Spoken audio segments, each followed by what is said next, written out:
در یک روایت آمدگی بود است که هر کسی خدا را یاد میکرده، هر کسی پروردگار را یاد میکرده، اگر در مشکلی دچار میشده، در آفت می اومده، حدیث در امام ابو داود میگه وقتی میغلطیده صدا میکرده، عرش خدا و ملائکه میفهمیدن، میگن صدای آشنا، این صدا را ما میشناسیم. بعد از او امر خدا میشده که پیشش روید، پیشش روید، تتنزل علیهم الملائک، پیشش روید، فرایی که او در مصیبت آمده، بچه‌ش، دخترش، زنش دست داده، سلامتیش دست داده، آزادیش دست داده، اکنون نیرو تیشه، قوت تیشه، بردارشه. چرا آن روز در جنگ بدر 3.5 تا 5,000 ملائکه آمد؟ برای آن که اونها صدای آشنا بودن نزد خدا. حضرت میگه عباس اگر تو خدا را حفظ کنی، گپش گوش کنی کو تجدهو امامک، در پیش نسوده او و ای تو دور نیست، ات نزدیک. فقلتو تعرف الی الله فی الرخاء یعرفک فی الشدة، خدا را در کشاده حالی بسیار یاد کنی، او شما را در تنگی های زندگیتان از مشکلاتان نجات می‌دهد. شما در کشادی او را یاد کنی، شما در کشادی او را یاد کنی. ملائکه‌ای بود هستند که وقتی آدم در شدت و وزبینی میغلطیده، همین قد داد میزده، میگفته آوازش نمیشناسیم، آخه در کشادی یگان چی نگفته بود، نو آمده، انا که کار این نو سر میشود. همورم نالیش گوش میکردیانو میگفته ناشناس، ناشناس. اگر از یه آدم ما شناسیم صداش بلند برایه، اینامی صداش دویده پیش میریم که فلانی داد زده است. تو خدا را در حالت رخا، کشاده حالی شناس، او را ذکر یاد کن، او را عبادت کن، از او طلب کن. یعرف که فی شدت یا شدتی، او تو در وزبینی ها دسته میگیره، تو را میشناسه او. و اذا سألت فاسأل الله. عباس بچم همین چیزی را میپرسی ای خدا پرس، هیچ مخلوق تا گدایی نکن، مخلوق دا او برو شوخی، همین گدا شدی گدای درگاه همون شو. چیزی را میپرسی از همون پرس، علم میپرسی، پول میپرسی، مال میپرسی، زندگی میپرسی، چیزی میپرسی ای هوای پرس، برای که وای در یگان جا سیری تر گپ نمیزنه وقتی میپرسی. اما ای مخلوق که پرسیدی، این در حال ده همه جا آشکارش میکنه. عباس بچم چیزی که میپرسی ای خدا پرس، چیزی که میپرسی از پروردگار پرس. و اذا استعنت فاستعن بالله، وقتی یاردم هم طلب میکنی از خدا یاردم طلب کن. این عقیده درسته، این عقیده استواره، این تعلیمات رسول به سوی کودکان. در 7 سالگیش که در 10 سالگی ابن عباس جناب پیغمبر دنیا گذاشتن، اگه باید کلانا یاشا رو چی نصیحت کنن، یاد گیرن که نصیحت آخی بین چه خیلی نصیحت میکنن یاشا کارا. چیزی که میپرسی ای خدا پرس، یاردم طلب میکنی از خدا یاردم طلب کن. قد جف القلم بما هو کائن. عباس بچم قلم خدا خشک شده تا روز قیامت، چیزی که در تقدیرت نوشتگی باشه تو را میبینی. اوه جای گریز نیست دیگه. تو فقیر میشی، تو کمبغل میشی، تو زیغ میشی، تو مسافر میشی، تو مهاجر میشی، تو بالا میری پایان میری، وای بر وقت نوشتگی ایده ایمان بیار. چیزی را که نوشته باشن او را میبینی، چیزی را که میبینی او را قسم به خدا نوشتگی هم. یگان که این ای برنامه خدا بیرون نیست. برای این برادرها همه ما در نصیحت کرده است. ابن عباس میدهک بود هستیم، قلم به بر وقتی خشک شد. بچم عباس تو دیگه پا نزن، چیزی که تا قیامت در حق تو در زندگی نوشتگی تو او را میبینی، ایوای زیاد دیگه نمیری. او در وصف تقدیری تو بده. تقدیر حقه برادرها، همه مانده. کسی ایمانی به تقدیر نیکی و بدی نداره وای ای اسلام میبرو. تقدیر حقه، او را تو میبینی. فلو ان الخلق كلهم جميعا ارادوا ان ينفعوك بشيء لم يقضيه الله لم يقدروا عليه. اگر مردم با پرگی این سیاره جمع شود که در تو یاردم میرسه، خدا اگر نخواه، خدا اگر من او را تقدیر کردگی نباشه، تمام سیاره خیزن در تو یاردم کردن نمیتونم. اگر خدا تقدیر کرده باشه که تمام کار رو میبینی. اگر یک انسان منحشه ببندن کو، اگر 7 میلیارد اهالی بیایی که وی زنده کردن نمیگرده دیگه میره. تمام می روند. امام احمد در مسندش آوردگی بود از حدیث حنش از قبیله صنعان از عبدالله ابن عباس.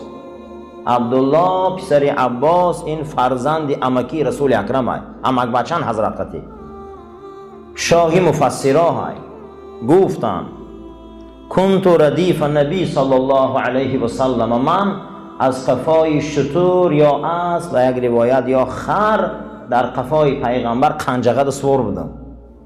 ابن عباس یا شکک بدیان از قفای رسول اکرم سوار شدگی میان پیغمبر خدا را قبیدگی بدیان. من ردیف رسول اکرم بودم گفته است. از قفای پیغمبر در یک الاغ خر سوار بودیم. فقال حضرت گفتن یا غلامو او فی روایتین یا غلیمو، ای پسر بچم، ای بچه حکیمم. هم خیلی گپ میگم که ای بچه حکیم گپ گوش که ای فرزنده که من بچم. الا اعلمک کلمات ینفعک الله بهن، یادو کلمه تعلیم تیم که پگه بسیار از جانب خدا فایده های کلان در حق تو میرسه. یادو وصیتت کنم، یادو وصیت فایده بخشت کنم که خداوند با واسطه این نصیحت های من ترا پروردگار چی تیا منفعت و برکت تیا. فقلت بلا یا رسول الله، گفتم بله پیغمبر خدا. گو گبزن گو احفظ الله یحفظک، قانون خدا را قبول کن، قانون خدا را دوست دار، گپی خدا را گیر، خدا گپ میگیره. امروز چون ما را کارمون پیش نمیره آخی، ما گپی خدا را گوش نمیکنیم، و میگیم چو در توپیکیم و چو در اینیم و چو در اینیم. وصیت رسول اکرم در یک کودک که 7 ساله، عباس بچم احفظ الله، خدا را حرمت که خدا حرمت میکنه، خدا را گپش گوش که خدا گوشت میکنه. آخی گپی خدا امروز 6666 آیت قرآن های، زیاده ای 600,000 حدیث های مبارک رسول اکرم های. اینا گوش کن، گفته گپ تا گوش کنه، او گوشش نمیکنه، ای کجا گپ تا گوش کنه. احفظ الله یحفظک، خدا را گپش گوش کن، خدا را قانونش حرمت کن، خدا تو را حرمت میکنه، حفظت میکنه. احفظ الله تجده امامک، خدا را وقتی که تو قانونش گوش کردی او در پیش تای. الحمدلله بعد قانون خدا را گوش میکردی خدا در پیشت بده دیگه. او را تای هر جا دیده استی، در همه جا او شاهد و حاضر و ناظر ای. او در دلی تر گوش میکنه، تو قانونش گوش کن، او در پیش تای. او در نظر ما میتوه که او دور در کجای غیب زدگی ای. نحن اقرب الیک من حبل الورید، ای رگای دل تانم بطن نزدیک میگه بنده، ای رگای دل بطن نزدیک میگه، من درد تر گوش میکنم. و اذا سألک عباد عنی، وقتی بنده ها من میپرسن فینی قریب، من در پیشون چیشتم، رحمتی من در پیشون ای، من قریبم. این بین و اذا سألک عباد عنی فینی قریب، من نزدیکم. چیکار میکنم؟ این نزدیکی چیه؟ اجیبو دعوت الداع، من او خواهش دعاهای او را قبول میکنم، مستجاب میکنم. او چی خواهشه که دارن من اونها را گوش کرده استم. وقتی که او من التجا میکنم آمین میگم، من قبول شد میگم.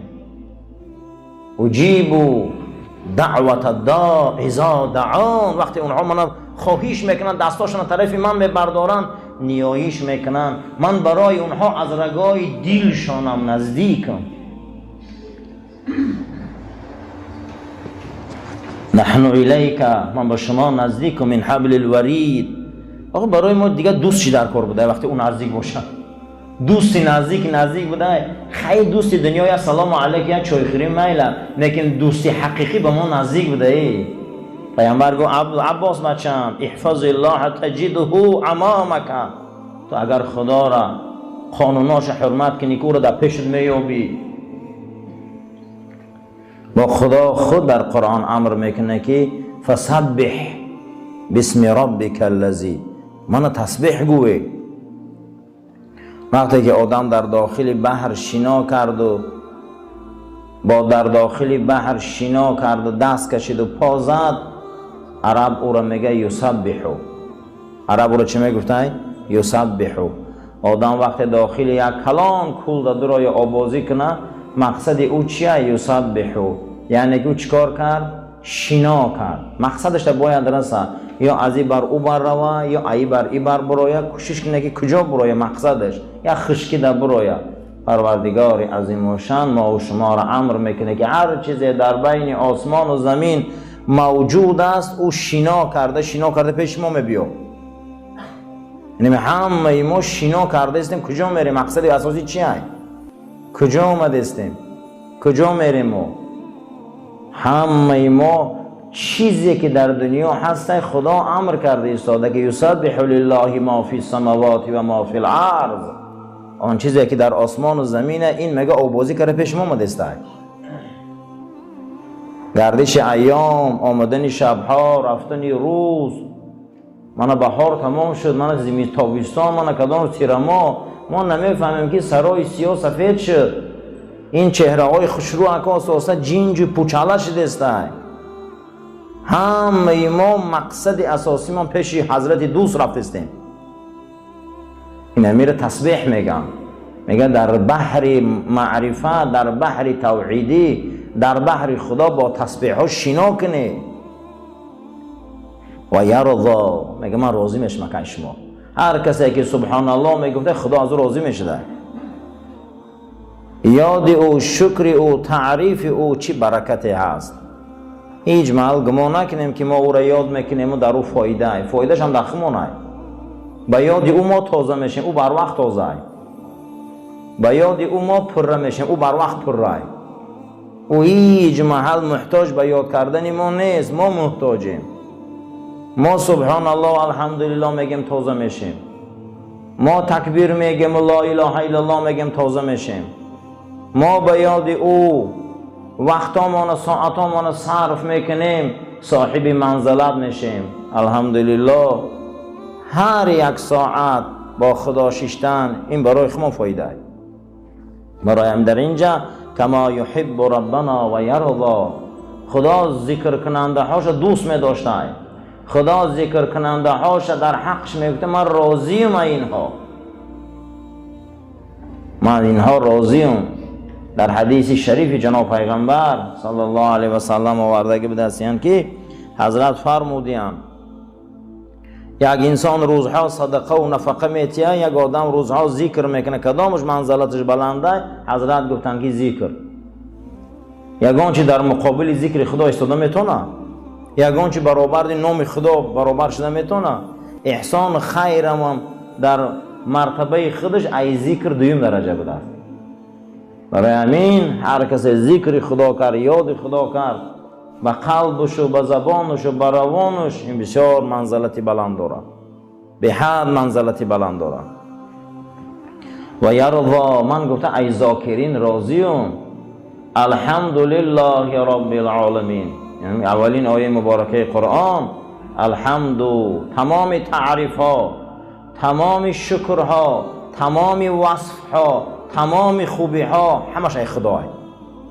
الحمد معنیش همینه، یعنی که هیچ چیز غیر خدا لایق تعریف حق نیست. و تعریف هامونه، تسبیح هامونه، وصف و شکر و یک کس وصف و تعریف میکنیم، میگه خدا را کنه، خدایی که از یک قطره آبی خمار زیباگی داده و اینقدر ما را راست کرده، هیچ کس به این منزلت نمیرسه. لله رب العالمین، او تربیتگر مونه، او را تعریف کنه. حق تعریف و حق توصیف و حق تمام خوبی ها حق او هست. و کما ینبغی لکرم وجهه، حق داره او خدایی که درگاه و حکمت او حرمت داره. و جل ذکره، یاد او چی بزرگه، جلالت او چی عزت داره، بزرگی او چی عزت داره، زیرا که ما را از هیچ چیز خلق کرد. تربیت و اخلاق از همینجا سر می شود. برای چه خدا را حرمت کنیم؟ او رب العالمین است، تربیتگر مونه. اوتر برای چه حرمت میکنیم؟ آخه بیچاره کلاممون کرده، نونمون خرید داده، چایمون داده، لباسمون داده، هیچی نبودیم. برای ما چی محنت عذابای نکشیده. ما به این روز رسیدیم، رهگردان شدیم، چشممون کشاده او را دیدیم، بغلمون کرده، این قدر محنت کرده در حق ما. اگر ناحرمتیش کنی به عاقب پدر میشی. آخی نخوا که این قدر خدمت او را در زمین زنی. من آوازی کنم ما هم بچه دار و دخترچه داریم، اما کرمینه هکار چه کلان میکنه، اما او کلان شو 18 و 20 شو که گم گردونه با خیلی میشه با جهنم نمیره، با جهنم نمیره که او را میده که کلان میکنی. اما خدا را فکر کنیم که در هیچ جا نبودیم خوفمون کرده، هیچی نبودیم چیزمون کرده، خیلی که او را به اطاعت نکنیم جهنم نرویم. اطاعتش نکرده جهنم میریم. در دین ما اخلاق ایچی سر میشته؟ تربیت. در دین ما اخلاق ایچی سر میشته؟ تربیت. آخه خدا مربی مونه، تربیتگر مونه. در اسلام حقوق ای تربیت سر میشده. در اسلام حقوق ایچی سر میشده؟ ای تربیت. تربیت کردن در کاره و حق داره که اکنون تربیت او کردگی را چی میکنی؟ جوابش میدهی. این حق در اسلام حقوق ای تربیت سر میشده. در اسلام حقوق ای تربیت سر میشه و حتی که همین خیلی سخت میگیرن که اولی زن نداری باید نطفت تربیت کنی.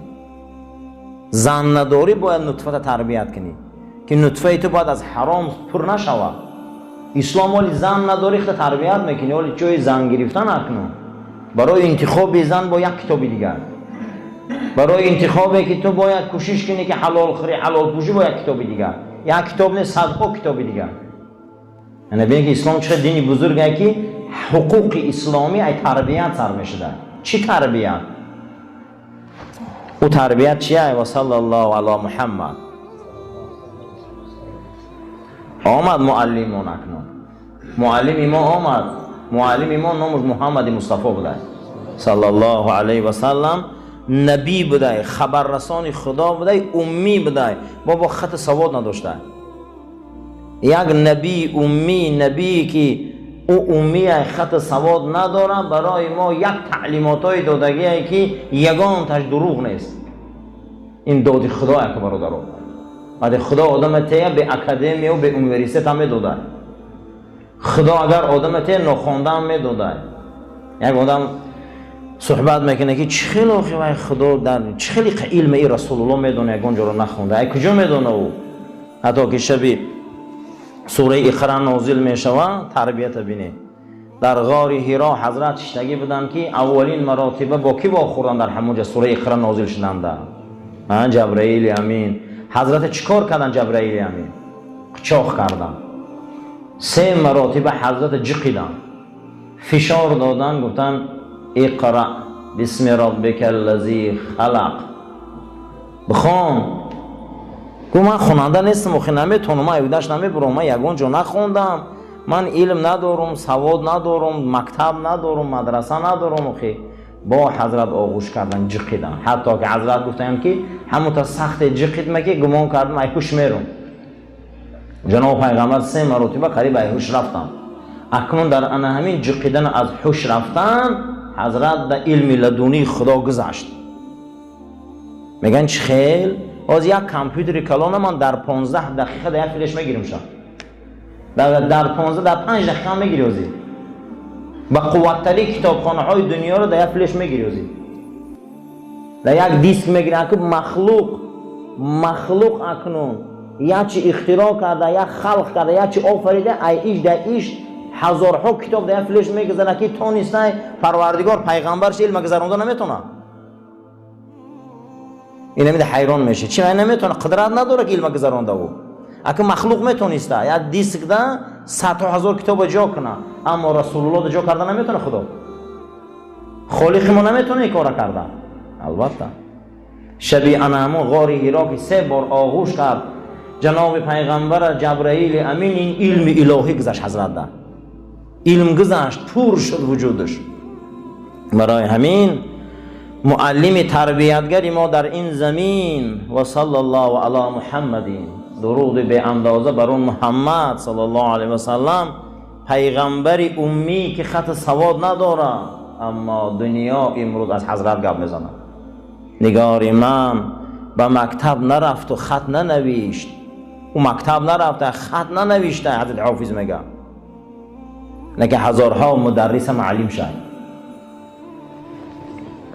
و آله بر خاندانش، به ازواجش، به زنهای پاکدامنش، و صحبه با صحابگان بزرگش، و سلم سلامی با برکت، تسلیما کثیرا سلامی با برکت و درود و رحمت بسیار تا روز قیامت بود.